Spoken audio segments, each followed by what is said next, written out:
that I've noticed in doing the Facebook, some of my previous students have requested me as their friend. And in thinking about that, if we were to do social networking type of thing with students, I can see where some of my students would contact other students if I gave an assignment on a project and I'd ask them for advice. There's just so many ways it could be used. Yes, definitely. And I think that Facebook, you can set up groups, for instance, and maybe having students have groups, like study groups about a certain assignment or about a certain project. You can really do a lot on Facebook. Having it be, you can have it as a site for even extracurricular activities. You can have students have groups. You can have them exchange multimedia and chat, and then using that toward education, I think there's lots of different ways you can do that. Yeah. And let's see, actually my sister, a lot of what she does on Facebook is not necessarily toward the end of education, but some of the things that she does, like for instance, she's taking Japanese, or she was in the previous school year, and she will be this next one. And so she would be talking with some of her classmates about what they had learned, and maybe about some help for the different assignments. So definitely I think that being able to bounce ideas off other students and off the teachers, and I think that can be really handy. I have a question for you. In listening to you talk, it sounds like you, and correct me if I'm wrong, please, a proponent of just putting a laptop or a computer in front of a student and just having them do their brainstorming, maybe their story mapping and everything, their rough draft, and just jumping right in and doing the writing. Whereas I think we, as teachers, we've had a tendency, and I am speaking for myself, to use that as a reward system.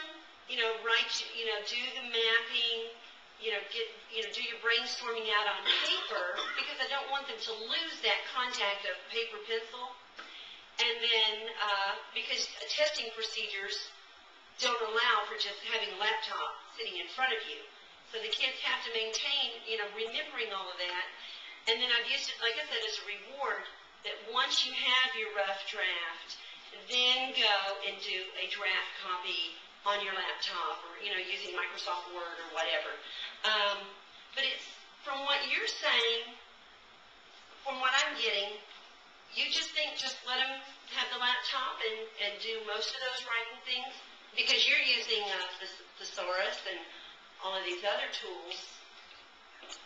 Yeah, well, I believe that there should be balance. Definitely kids should have experience writing out assignments, because for me, I do still write out. I'm not just totally on the computer. Like my latest research paper was about, 5 pages long, and I wrote it all out first, and then I typed it up. And I think that sometimes that can be handy, because sometimes students are more careful about what they write, knowing that they'll have to actually laboriously erase it if they get something wrong. And so I think that having that balance, having students have experience in both doing it on paper and on the computer, is preparing them both for testing and for maybe later life when they will be using mostly keyboards. So I think it's important to have a balance between those two.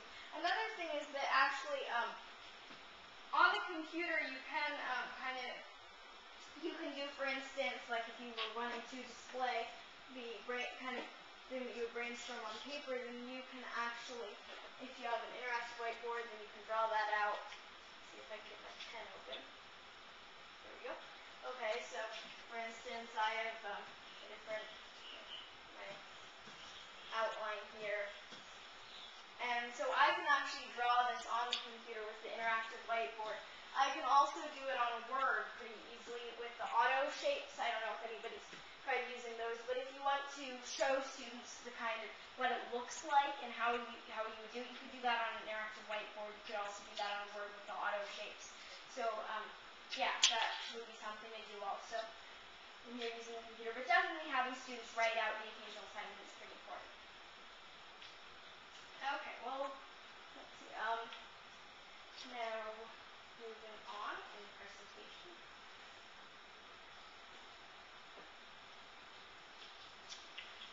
tools like spell check and back spell check can help students overcome mechanical writing fears. And technology allows me to reach a wider audience. That was what I mean. Because, for instance, I'm reaching you today, and I'm in Washington State, and having to fly all the way to Texas would be a pretty long flight, and also it would take more time than this video conference does. So it would be like about 4 hours, 5 hours on the plane, and then getting off, and 5 hours back. So it's a whole lot more convenient for both of us to be able to just video conference. And so it lets me reach an audience around the globe. And I was actually speaking with Dubai, and I thought that was so funny that you were just missing that.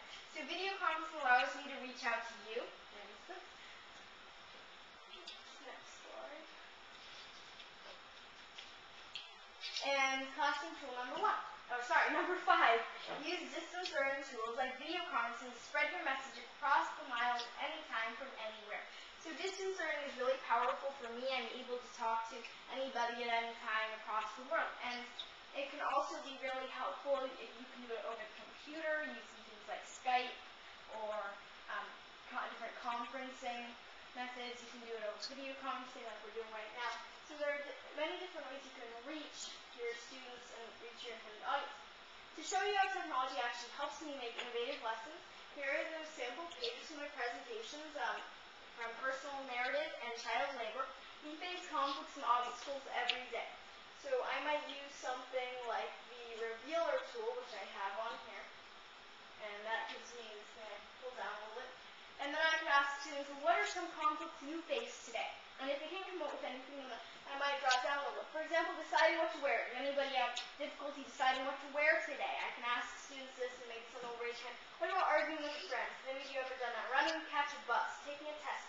And so I reveal these, and I gradually show students what are the kinds of obstacles and conflicts that you can face in life, and how writing about them can make for a good personal narrative. So I tie it in with the topic of the lesson. Denora, can I interrupt for just a second? Yes.